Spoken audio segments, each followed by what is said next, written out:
नमस्कार आठमणी समाचार आपको स्वागत जनाऊँ मु करुणाकर आसतु नजर पकईवा आज खबर उपरे।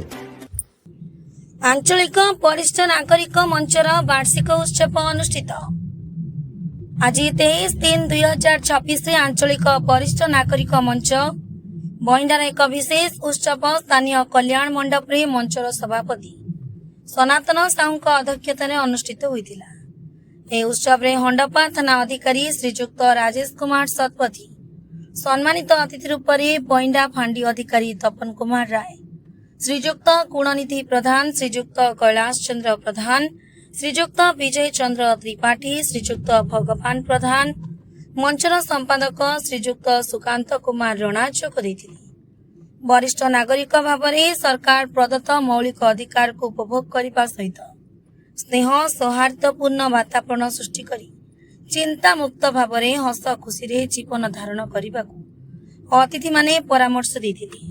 मुख्य अतिथि श्री शतपथी सरकारी रेजिस्ट्रेशन प्रमाण पत्र और मंचर लोगो को आनुष्ठानिक भाव में उन्मोचन करथिले।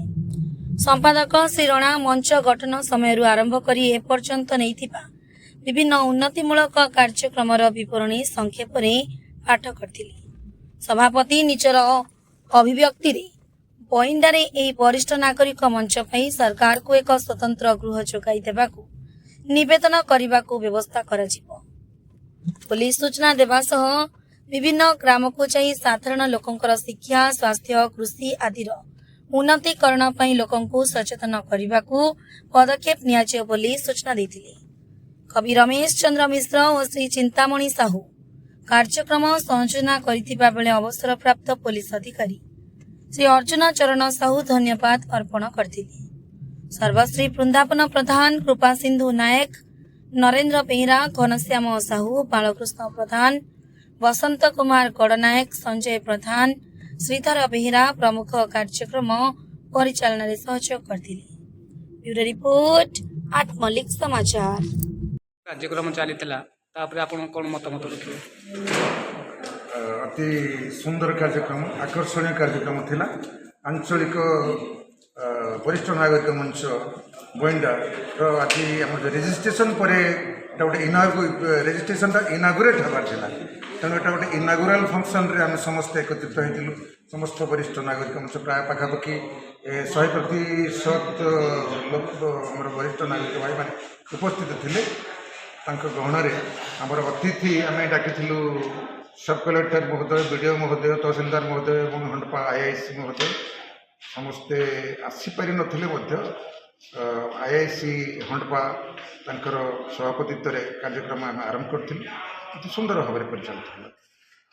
आगामी दिन में कौन आभिमुख्य रही जो मंच नागरिक मंच आगामी दिन में आम शिक्षा क्षेत्र में, स्वास्थ्य क्षेत्र में आम विभिन्न प्रकार कार्यक्रम नबू बोली आखिआगे रखीचु। गाँ गाँ को जीवु, स्वास्थ्य कार्यक्रम डाक्तर नबू, सेठी पूर्व थर भाई आम जो चिकित्सा कार्यक्रम करूँ गुलासर गाँव में फार्मासीस्ट को नबू, डाक्तर को नबू, से गाँव जहाँ चिकित्सा जहाँ सुविधा स्वास्थ्य जनित जहाँ समस्या अच्छी ताकू समाधान दिगरे आम चेष्टा करूँ। गोटे ब्लड डोनेशन कैंप गोटे करूँ बोली व्यवस्था होती। सभा आम रिक्रिएशन क्लब गोटे करूँ जो बसबू आम दुख सुख सब सेयार करूँ। भल मंद जार जहाँ अच्छी से सेयार करने संगे संगे किसी किसी सांगीतिक कार्यक्रम करूँ। संगीत माध्यम परस्पर परस्पर को आम भल पाइबा शिखेबू। ये कार्यक्रम आम रखीचु। किसी व्यक्ति हो पारानी अति मनोरंजन आम 2 घंटा समय पाई से समय भितर आम किसी जाओ आज आमर बइंडार वरिष्ठ नागरिक मंचर गोटे अधिवेशन थिला।